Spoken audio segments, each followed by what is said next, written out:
درود رفقا، من علی هستم، راوی دالان وحشت. امشب قبل از اینکه چراغا رو خاموش کنی بهتره بدونی که دو داستان واقعی و ترسناک در انتظارته. داستانهایی از دنیایی که مرز بین خیال و واقعیت توش محو میشه. اگه جرأت داری بیا و با من همراه باش. بریم و گوش بدیم دو داستان ارسالی امشب رو. من اصالتاً فراشبندیم و محل کارم شیرازه.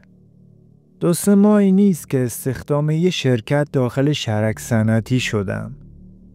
سیستم کاریم 12 روز کار و 9 روز استراحت. زندگیمو میگذرونم. برای یه پسر مجرد هیچ جای بهتر از خونه پدری نیست. مخصوصا منی که وابسته خانوادم و دلم نمیاد تنهاشون بذارم. حتی اگه مسیرش دور باشه یا موقع برگشت به شب بخورم. من عاشق رانندگی توی شبم. تعریف از خودم نباشه، دست فرمونم خیلی خوبه. و اون حس خلوت جاده، نور ماه و صدای ضبط ماشین یه آرامش عجیبی داره برام. اما محلیای فراشبند اینو خوب میدونن. جاده‌ای که به سراحی کازرون و فراشبند میرسه همیشه اسمش بد در رفته. البته من اعتقادی نداشتم تا اینکه پای خودم به اون جاده باز شد. اولین بار چند هفته پیش بود. نزدیکای غروب حرکت کردم. نرسیده به سراحی یه پیرزن تنها کنار جاده ایستاده بود. با خودم گفتم بند خدا رو سوار کنم. البته جاده هم خلوت نبود و برو بیای ماشینا هم زیاد بود و چیز عجیبی به نظر نمی رسید. پیرزن چادرش را تا روی صورتش پایین کشیده بود. جوری که فقط میتونستی بگی یه حجم سیاه روی صندلی عقب نشسته. از این پیرزنایی بود که چادرشون رو جلوی صورتشون میگرفتن و حرف میزدن. با شوق از سربازی و کار جدیدم براش تعریف کردم. اون فقط با کلمات کوتاه و صدایی که انگار از ته چاه می اومد جواب میداد. البته یه همصحبت عالی برای اینکه خوابم نبره داشتم. همینجور که داشتم رانندگی میکردم یه پژو 405 مثل تیر از کنارم رد شد. نزدیک بود به همون بزنه. با عصبانیت داد زدم عجب گاوی، هوی درست رانندگی کن.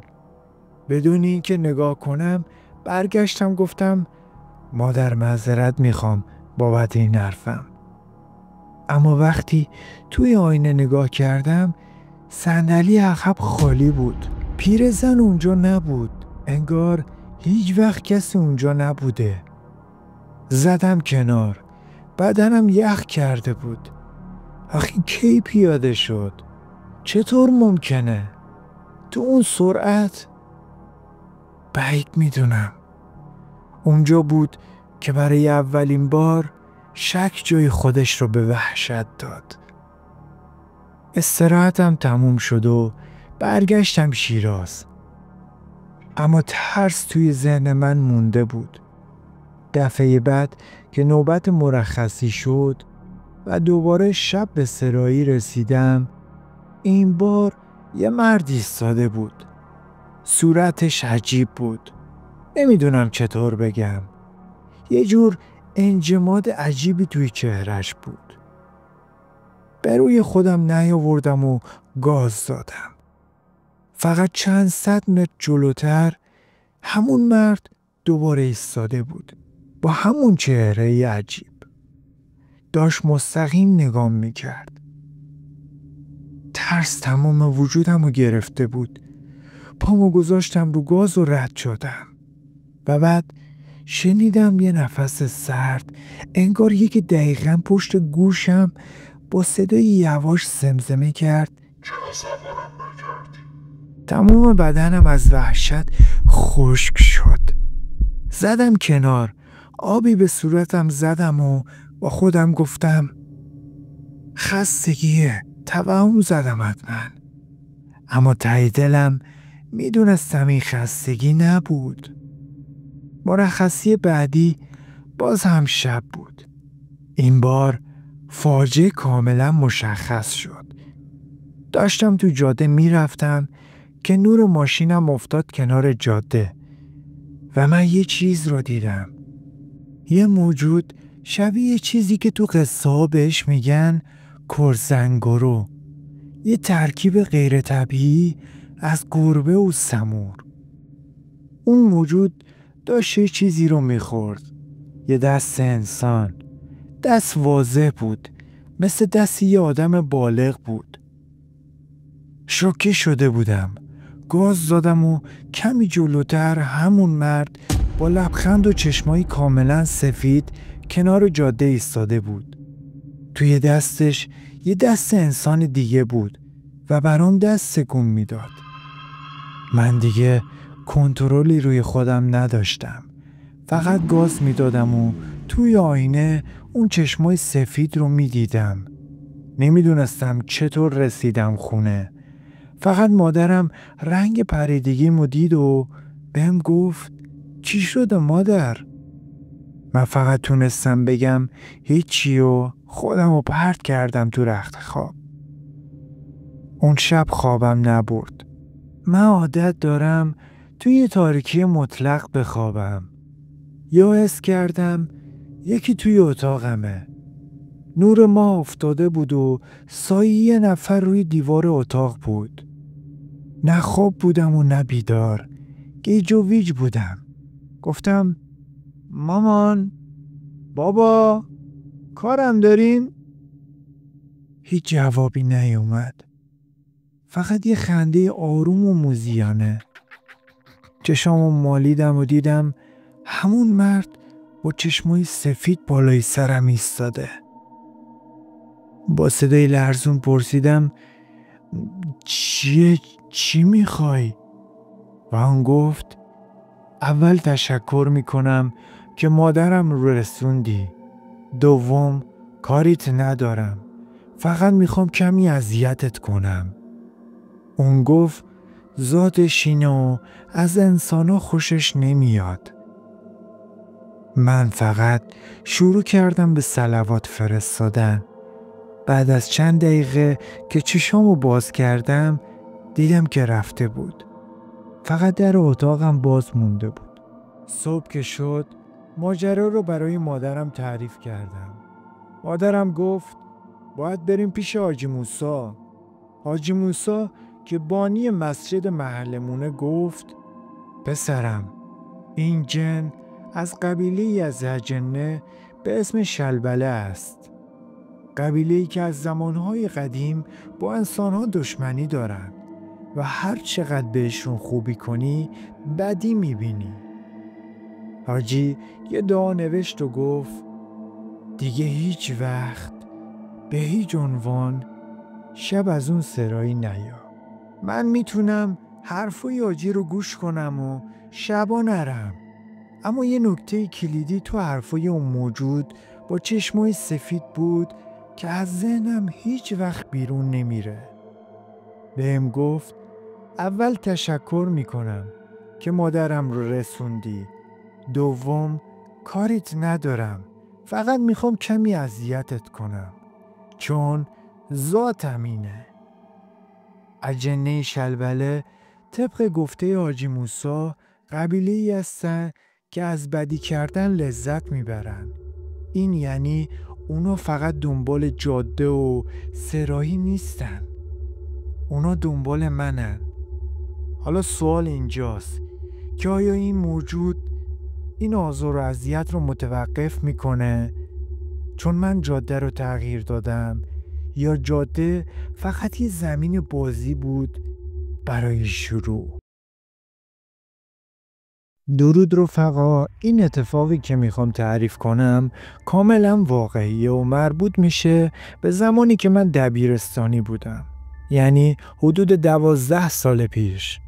اون موقع ما ساکن شهرک نفت اهواز بودیم.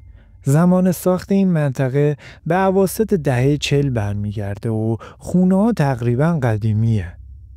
من همیشه احساس میکردم یه چیزی توی خونه هست، مخصوصا اتاق خودم. شبا به سختی میخوابیدم و حالت بختک مکرر به من دست میداد. بیشتر شبا از خواب میپریدم و مجبور میشدم برم توی حال بخوابم. و بعضی از شبها شیر آب دستشویی یا حموم یا ظرفشویی باز میشد. بعضی وقتا روی تختم درس میخوندم. از بالای سرم صدای قدم زدن میومد. یا وقتی دراز میکشیدم و چشمامو میبستم احساس میکردم یه نفر کنار تختم رد میشه. یه روز روی تختم نشسته بودم و تکالیف ریاضی رو حل میکردم که احساس کردم حالم داره بد میشه. وقتی به خودم اومدم دیدم کف اتاقم یه حالت شناور دارم و افتادم روی زمین. توی اون حالت به سختی میتونستم حرکت کنم. انگار یه نیرویی از طرف تختم منو به سمت خودش میکشید. صدای جیغ و فریاد وحشتناکی میومد.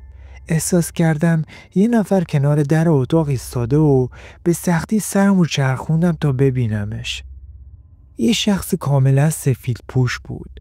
چهرش مشخص نبود. روبنده‌ای سفیدی داشت.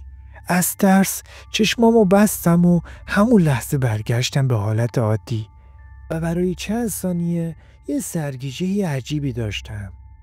یک بار دیگه هم پشت میز نشسته بودم و پدر و مادر و برادرم توی حال بودن و صحبت میکردن. کولر اتاقم روشن بود که یه دفعه صدای کولر خیلی زیاد و عجیب غریب شد. گفتم شاید داره خراب میشه. میخواستم خاموشش کنم که صداش قطع شد و کلاً سکوت شد. حتی صدای صحبت کردن پدر مادرم هم دیگه نمی اومد. بعد یه نفر آروم دست روی سرم کشید. من از ترس خشکم زده بود و جرئت نداشتم برگردم ببینم کیه. چند بار روی سرم دست کشید تا اینکه دوباره همه چی به حالت عادی برگشت. یه روز دیگه هم مدرسه نرفته بودم و تا ظهر خواب بودم. توی حالت خواب و بیداری بودم که تلفن خونه زنگ خورد و خودم گفتم برادرم حتما تا الان از مدرسه برگشته. چون خودم حوصله نداشتم برادرم رو صدا زدم که تلفن رو جواب بده. وقتی صحبت کردنش تموم شد ازش پرسیدم که کی بود. گفت مامان بود و ازم خواست که بهت بگم غذا رو گرم کنی. منم گفتم باشه و یکم دیگه خوابیدم. چند دقیقه بعد دوباره تلفن زنگ خورد. دیدم برادرم جواب نمیده. صداش زدم چرا تلفن رو جواب نمیدی؟ چیزی نگفت. خودم رفتم توی حال دیدم کسی نیست. تلفن رو برداشتم، مادرم بود. بهم گفت غذا رو گرم کن و بخور. منتظر برادرت نباش. اون کلاس فوق‌العاده داره و امروز دیرتر میاد. بعدن که به خونه جدید نقل مکان کردیم دیگه همچین اتفاقاتی برام رخ نداد. حالت بختک هم خیلی کم در حد 3-4 دفعه بهم دست داد. اما تموم این اتفاقات کاملا واقعی بودن دوستان. رفقای عزیزم، از اینکه تا اینجای ویدیو با ما همراه بودین سپاسگزارم. برای اینکه داستان‌های جدید رو از دست ندین کانال رو سابسکرایب کنید. نظرات شما باعث دلگرمی ماست. در پناه حق باشید. خدا نگهدار.